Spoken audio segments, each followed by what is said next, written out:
presentation is to talk about sound.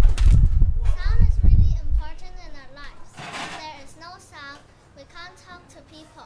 We can't listen to music. Our lives would be very boring. Sound is actually created by vibrations in the air, which is called sound waves. Vibration creates sound waves which travel to our ears. In my science project, I have done an experiment to see the different sound effects created by different thickness, length, and tension of guitar strings. In my experiment, if I use a thicker string, I can hear lower pitch because the string is hard and heavy, so it vibrates less. On the other hand, thinner strings make higher pitch.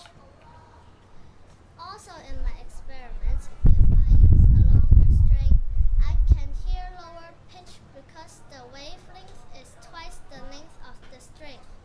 So we can see that the longer the string, the lower the frequency. In contrast, a shorter string can make higher pitch because it vibrates more. When I use a tighter string, I can hear higher pitch just because it vibrates more. But if I use a looser string, I can hear lower pitch or no sound at all because it vibrates less or it does not vibrate. Sound waves are measured by hertz.